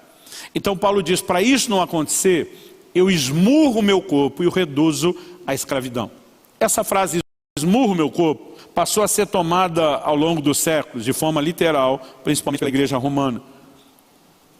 Aliás, foi a partir disso que surgiram práticas muito conhecidas aí, talvez você tenha visto a cena em filmes que retratam a época medieval, né, do que hoje se chama de autoflagelação. Então, provavelmente você deve ter visto uma cena de alguém tirando suas vestes, batendo em si mesmo com um chicote, porque a ideia do esmurro meu corpo foi levada de forma literal. Pergunta, Paulo falava de forma literal? Não. Eu gosto de dizer o seguinte, se Paulo estava falando que esmurrar o corpo era literal, então reduzi-lo à escravidão também teria que ser literal. Eu nunca vi ninguém que acredita em autoflagelação sair por aí com a corrente no pescoço. Né? Agora, se a primeira frase é literal, a segunda também tem que ser. Se a última é simbólica, a primeira tem que ser. O que não dá para simplesmente é tratar uma como literal e a outra não. Quando Paulo fala de reduzir a escravidão, ele está nos ensinando algo importante a respeito do domínio próprio, que é você controlar. E isso é algo que você precisamos entender que exige esforço. Ou na verdade, eu iria além. Na verdade se faz necessário o uso de violência. Eu lembro ainda na fase da adolescência de ter ouvido uma pregação da irmã Valnice Milhomes, e ela falou algo que eu nunca mais esqueci. Ela disse assim, a carne não converte, tem que ir para a cruz. Né? O que significa isso? Que até que haja a transformação da carne, não há conversão nela, ela tem que ser subjugada, ela tem que morrer.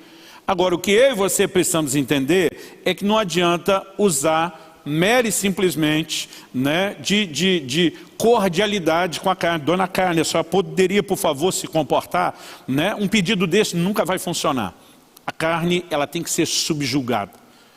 Quando a gente fala de reduzir a escravidão é algo que acontece em toda a história humana, mas talvez os exemplos mais fortes que a gente tenha na nossa mente estão ligados a documentários, a literatura ou até filmes que nós vimos sobre escravidão, a maior parte deles retratando a escravidão dos africanos, que, né, diz respeito a tempos recentes aí da nossa história.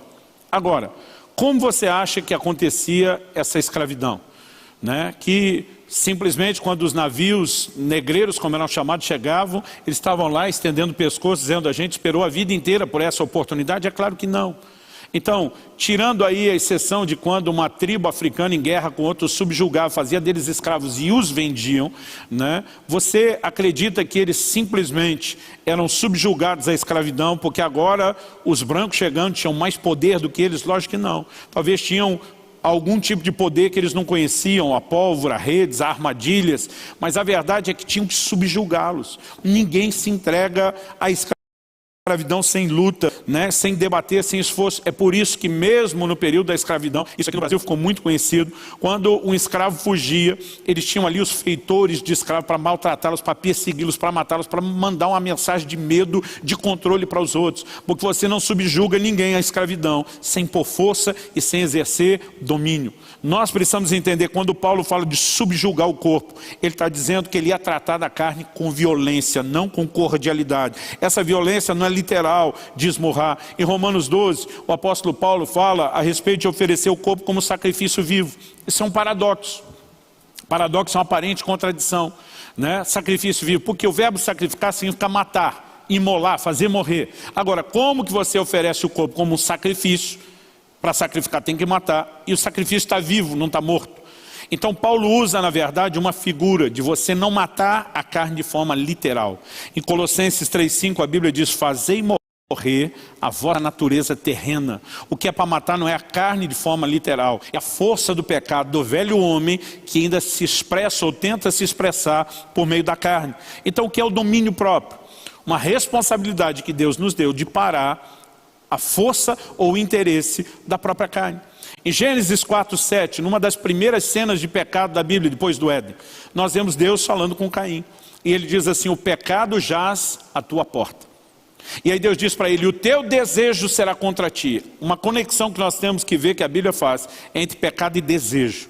E diz: o teu desejo será contra ti. Mas aí Deus diz para Caim: mas a ti cumpre dominá-lo. Quando Deus diz o pecado está na porta, está dizendo, está quase entrando. Está aí, ó, por um fio de conseguir entrar. O Senhor diz: seu desejo vai ser contra você, porque o desejo se alia ao pecado contra nós.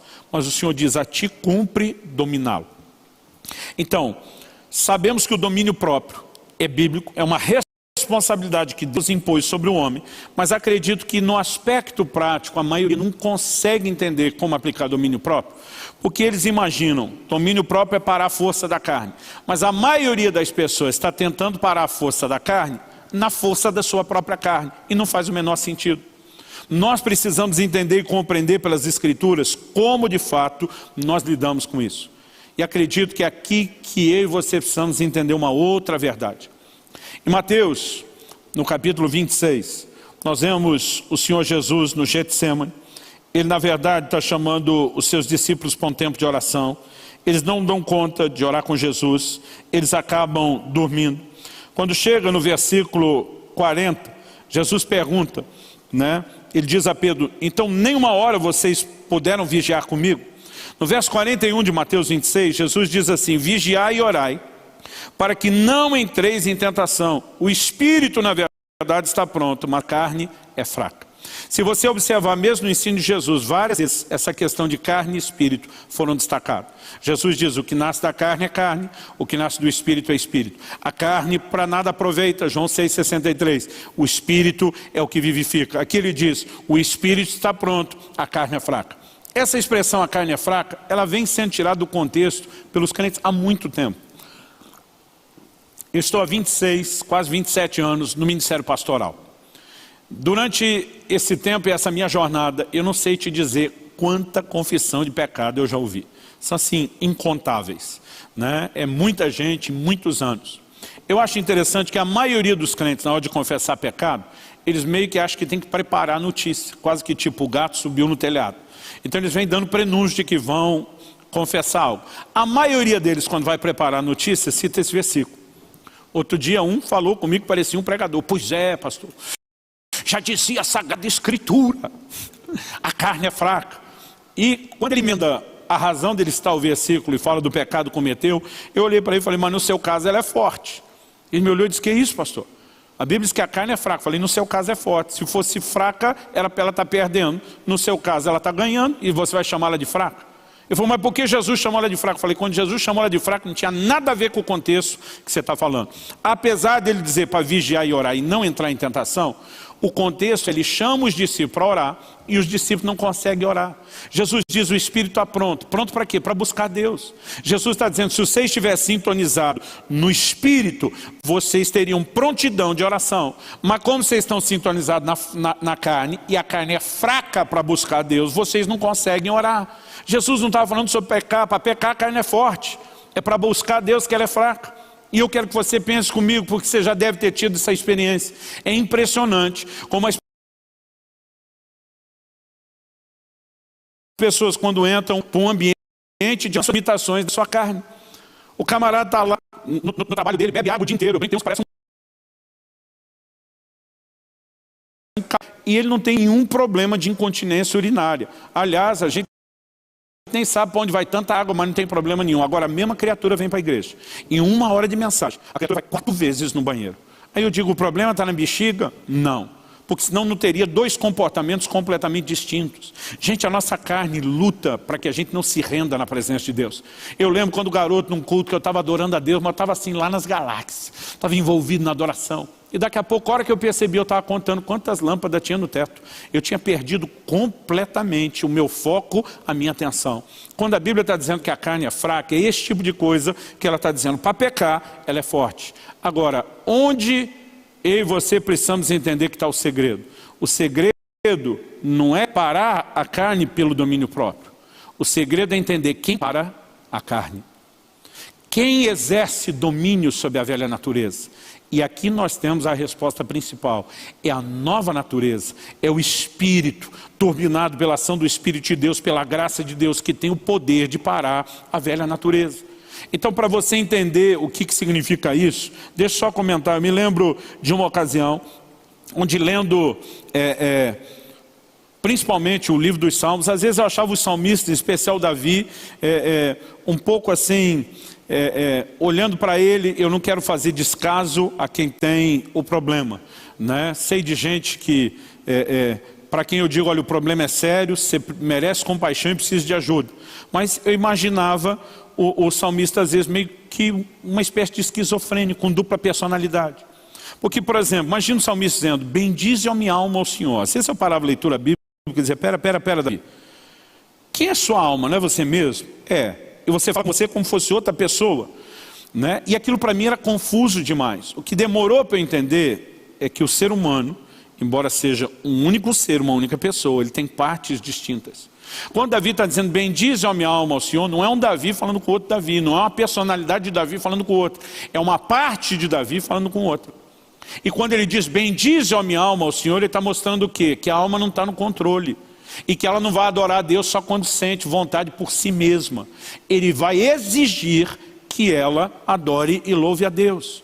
Então, para você entender o que é esse dilema, ano passado eu estava assim num ritmo muito intenso de agenda como eu nunca tinha tido. E me lembro de uma madrugada, depois de ministrar o sábado o dia inteiro, viajar de madrugada, ter chegado em Curitiba, eu tive poucas horas de sono e já pela manhã tinha, né, que me levantar para o culto. Quando tocou o despertador, que estiquei a mão para fora da coberta, para desligar o despertador tocando, só aquele pedacinho meu do braço que saiu para fora da coberta, desligar o celular, me fez perceber que estava muito frio. Eu, impressionado com o frio que eu senti no braço, peguei, olhei no próprio celular onde desliguei o despertador, a temperatura. Naquela hora estava 3 graus. A hora que cheguei, né, na igreja já estava 4, já tinha subido um pouquinho. E eu lembro que a primeira coisa que eu pensei com aquele frio, que vontade de ficar nessa cama. E eu descobri, na verdade, um complô, uma conspiração entre minha carne e minha alma.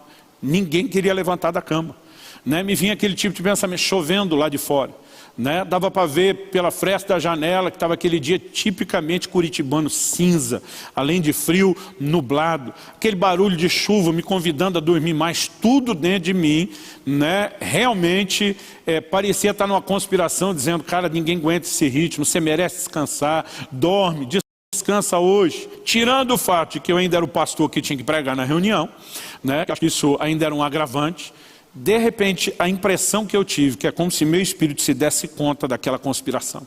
E bateu dentro de mim uma indignação. Na minha carne, na minha alma, eu queria ficar naquela cama, mas uma indignação veio dentro de mim. E eu brinco que foi a hora que eu gritei comigo mesmo. Ou que uma parte de mim bradou internamente para as outras partes de mim. Foi a hora que eu percebi o meu espírito dizendo: e quem foi que disse que você, dona alma, mande alguma coisa aqui? E eu disse como Davi: bendize, ó minha alma, ao Senhor. Naquele momento eu estava dizendo: vai levantar da cama, vai adorar a Deus. Nessa hora eu falei: você, cara, não abra a boca, rasteja atrás, obedeça. Era como se dentro de mim estivesse gritando: todo mundo para fora da cama, nós vamos adorar a Deus. Isso é o que? Domínio próprio. Domínio próprio não é mero e simplesmente dizer: puxa, não posso pecar, porque um dia vai ter juízo. É mais do que ser consequente. É quando a natureza, a nova natureza sintonizada com Deus, que é tanto Ele, que diz: eu vou botar ordem nesse negócio, eu vou assumir o controle. E nós precisamos entender que isso é algo que se faz e se pratica de forma intencional. Agora, nós precisamos entender um elemento que é a única coisa que garante a nossa vitória, é justamente a graça. Quando se fala de santificação, não só a gente tem que jogar fora esse ensino errado da graça que tolera o pecado, como a gente tem que entender que a graça é a maior força capacitadora para que a gente viva a santidade. A Bíblia diz: o que foi impossível à lei, se tornou possível agora na graça. Nós temos socorro e ajuda do alto para que a gente possa andar em vitória. Isso fala da obra do Espírito Santo? Sim. Romanos 8:26 diz que o Espírito nos ajuda na fraqueza, mas a ajuda do alto, além dessa ação direta do Espírito Santo, é graça de Deus sendo derramada na nossa vida, porque graça no contexto bíblico é uma força capacitadora para que a gente possa andar em santidade. Então, algo que eu comecei a perceber quando falamos da ajuda do alto, é que em primeiro lugar, eu acredito que nós mistificamos demais o que é tentação, nós exageramos. E se por um lado nós amplificamos o problema como se fosse maior do que é, por outro nós ignoramos o que é a ajuda de Deus que nos foi disponibilizada. Então vamos lá. Em 1 Coríntios, no capítulo 10, eu quero que você tente prestar atenção e acompanhar o texto bíblico aí onde você estiver. 1 Coríntios, capítulo 10, nos versículos 12 e 13, a Bíblia nos ensina algo importante. Em primeiro lugar, o apóstolo Paulo diz que aquele que está em pé, cuide para que não caia. Então, em primeiro lugar, ele fala de cuidar para não cair. Nós precisamos entender que a dinâmica da vida cristã não é apenas o crente inevitavelmente ser vencido pelo pecado para depois levantar. A Bíblia diz que é possível nem cair.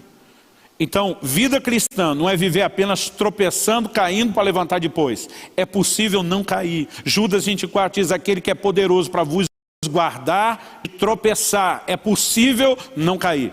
Agora, depois de falar isso, que é possível a gente cuidar para que não caia, olha o verso 13. No verso seguinte, o apóstolo Paulo diz assim: não vos sobreveio tentação que não fosse humana. Então, o primeiro ponto que eu quero chamar a sua atenção: a tentação é humana. A Bíblia está dizendo: não houve, não aconteceu, não sobreveio uma tentação que não fosse humana. Em outras palavras, sobre-humana. Porque na cabeça de muito crente, ele lida como se a tentação fosse algo sobrenatural. Como sobrenatural, ele entende que a tentação é diabólica, é maligna, é infernal, é coisa do cão. Aliás, a maior parte das pessoas tem essa inclinação de responsabilizar o diabo pela queda. Outro dia perguntei para um camarada que me confessou um pecado, uma bobagem enorme que ele tinha feito. Falei: como você chegou a esse ponto? Ele olhou para mim e falou: não, pastor, todos os demônios do inferno, né? E tem hora que eu penso, os crentes gostam da teoria da conspiração. Tem quase 8 bilhões de pessoas no planeta, mas ele acha que os demônios estão ocupados só com ele e com mais ninguém. Eu falei: pastor, todas as hostes do inferno vieram sobre mim, foram me oprimindo. E ele falou de um jeito que era assim, ele disse: pastor, é muito capeta, os bichos foram empurrando, e não deu. A hora que eu vi, tinha caído. Eu olhei para ele e falei: então você é praticamente uma vítima. Você não tem culpa de nada, você não tem responsabilidade de nada. Ele ficou me olhando com o olho um pouco arregalado. Eu falei: estou te ironizando, estou tirando com a sua cara. Conversa é essa? A Bíblia diz: não vos sobreveio tentação que não fosse humana. Agora olha a continuação, o texto diz: mas Deus é fiel e não permitirá que sejais tentados além das vossas forças. Agora eu acho engraçado, o crente compra um carro novo, que às vezes está financiado, está hipotecado quase que a alma, né? E bota lá um adesivo: Deus é fiel, porque melhorou alguma coisa. Mas no contexto que a Bíblia fala da fidelidade de Deus, quer te ajudar a não pecar, é você acreditar que Ele não te expõe uma tentação que é maior do que você, as pessoas não querem acreditar que Deus é fiel para isso.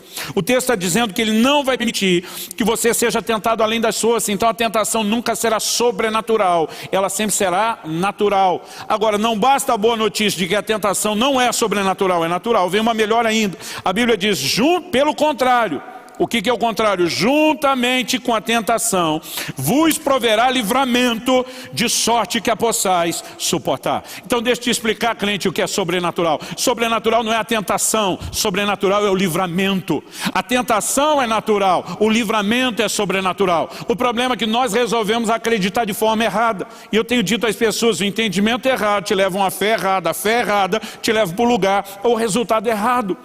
Agora, o entendimento correto te leva a uma fé correta, e a fé correta vai te levar para o lugar ou o resultado correto.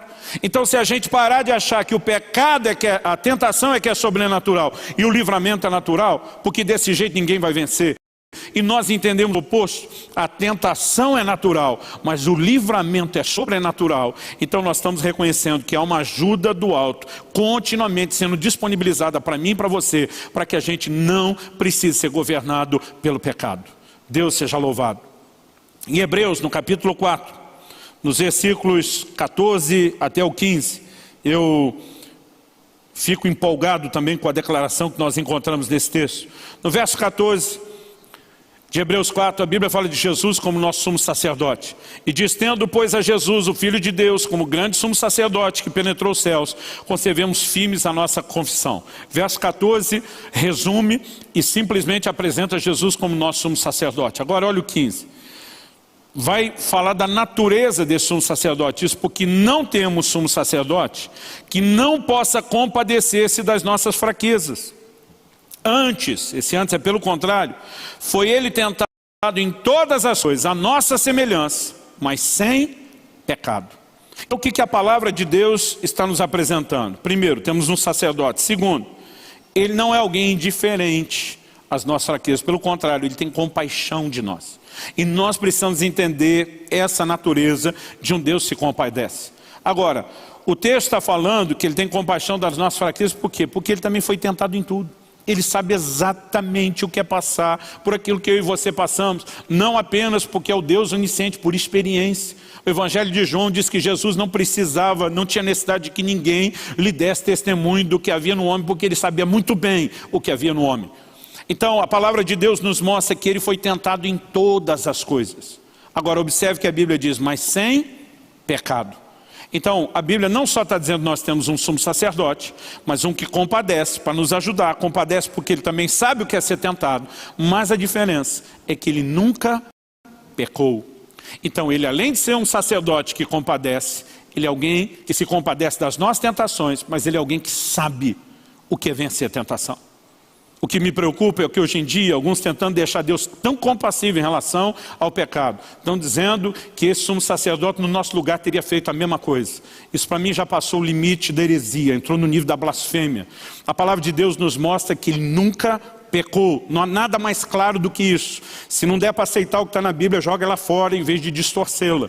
Nós precisamos lidar com muita seriedade com o que está escrito. Então, eu estou citando o verso 14 e o 15, porque nós vamos entrar no 16. Qual é o 16? Acheguemo-nos, portanto, confiadamente junto ao trono da graça, a fim de recebermos misericórdia e acharmos graça para socorro em ocasião oportuna.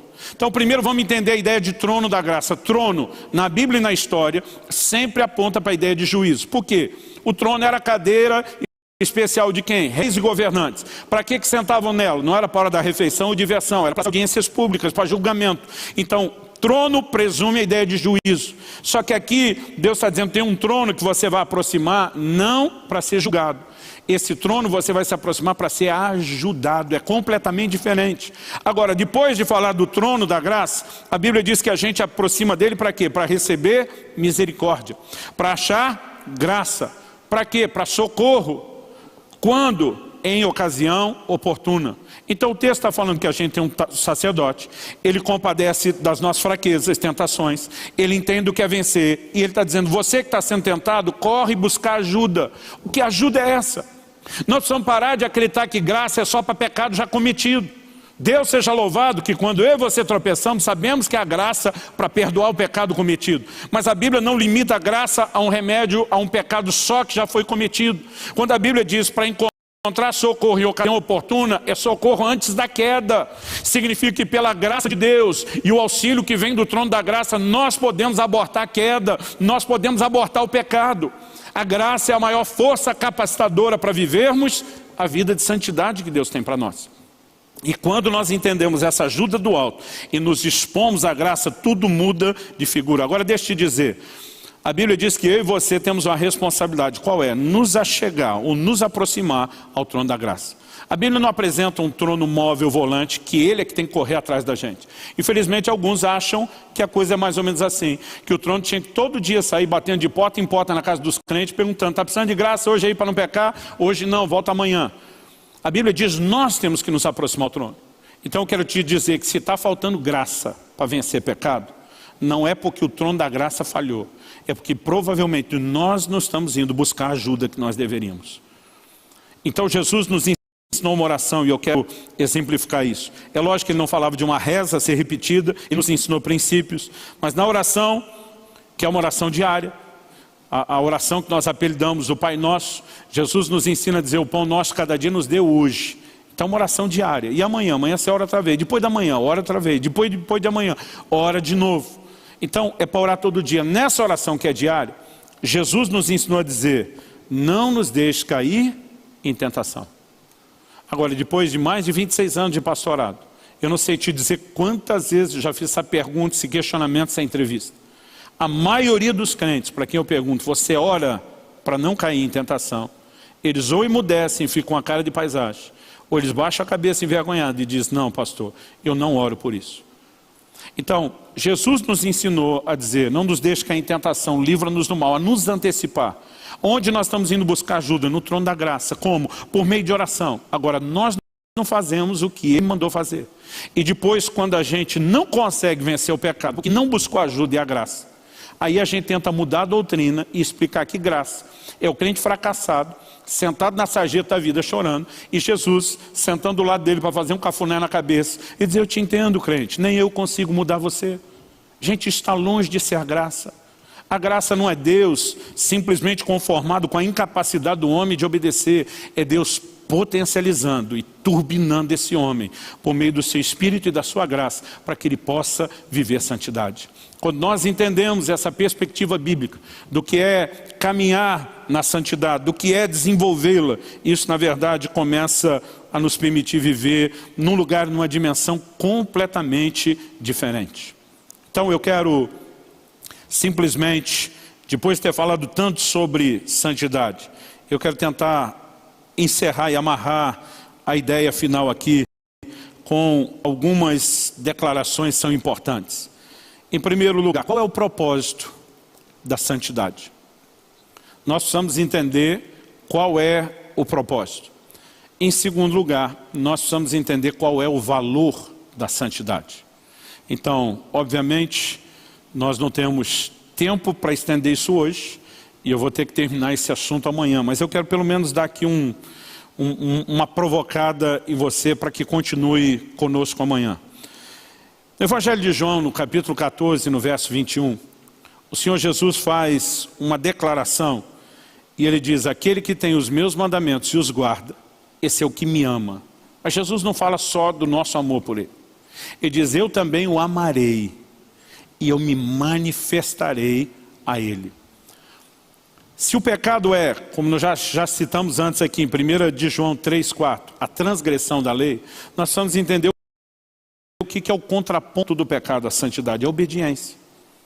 Nós já mostramos que essa lei cerimonial, a lei mosaica, obviamente, ela não se sustenta no Novo Testamento, mas você vai encontrar, obviamente, aquilo que chamamos de lei moral, né, sendo sustentada, na verdade, sendo levada por Jesus a um outro nível.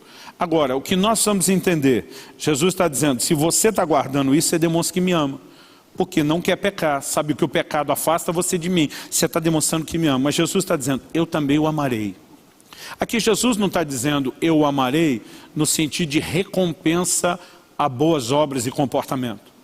Jesus está dizendo, nós vamos poder levar a relação para o próximo nível, para uma dimensão mais profunda. E ele diz o seguinte, e eu me manifestarei, eu me revelarei a você.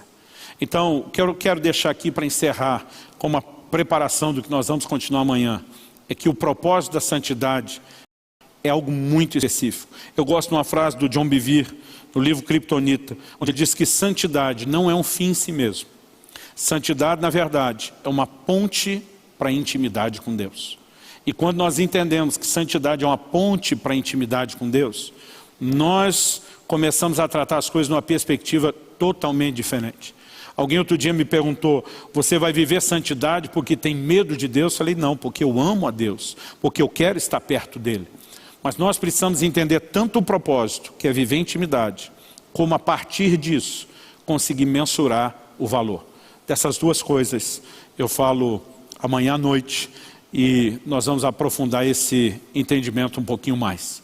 Por ora, eu gostaria de encorajar você que recebeu essa carga, ou essa descarga de ensino, né, de doutrina, que você simplesmente não se permita apenas terminar a noite reflexivo. Eu sei que a gente precisa pensar nessas coisas, avaliar, meditar, mas eu acredito que a grande proposta de Deus, a grande intenção do Espírito Santo nesses dias, é produzir em nós algo mais profundo.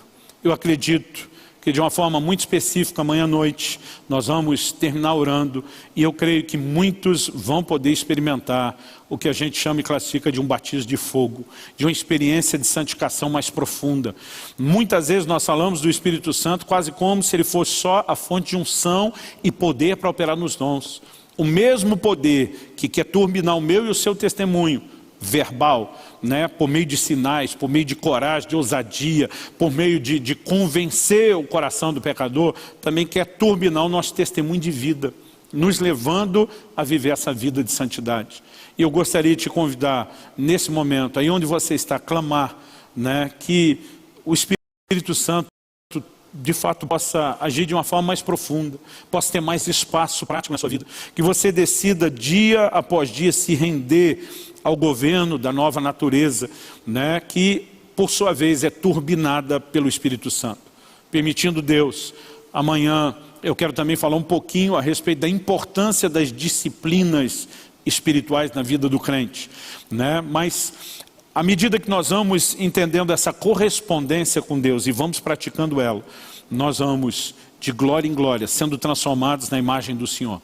Quanto maior o nível de transformação, de santificação, mais profunda pode ser a nossa comunhão com Deus. Talvez nessa hora você que está nos assistindo reconheça que tem brincado com o pecado, flertado com a carne ou com o mundo, e que nesse momento você não precisa só de uma nova consciência, você precisa passar pela porta de entrada chamada arrependimento para viver essa nova consciência.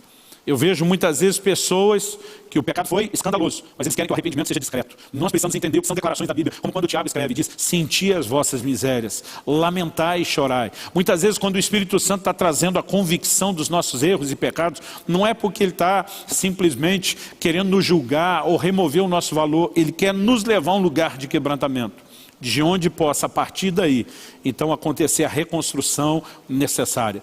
E se você tem vivido santidade, a ponto de dizer, não pastor, estou melhor do que nunca, né? Estou vivendo um bom momento, lembre-se, nós ainda não chegamos lá e pode ficar melhor do que agora. Então não importa qual o seu nível de comprometimento. Se você diz, pastor, não estou precisando de arrependimento para me libertar das garras do pecado, no mínimo você pode intensificar o seu comprometimento. Então eu gostaria que nós orássemos, Espírito Santo de Deus. Se o Senhor não vivificar essa palavra, terá sido só um discurso, só uma aula doutrinária, e nós precisamos mais do que isso. Espírito Santo, eu oro que nessa hora o Senhor possa não apenas vivificar a Tua palavra no coração dos meus irmãos e irmãs, não só trazer entendimento espiritual, mas eu oro também por aplicação personalizada da Tua palavra. Eu oro que o sopro do Teu Espírito toque o coração dos meus irmãos e irmãs. Que não apenas a sua mente, a razão, mas que os olhos do entendimento, o seu Espírito seja iluminado pela revelação da palavra. Possa haver, ó Deus, uma nova dimensão de resposta ao Senhor.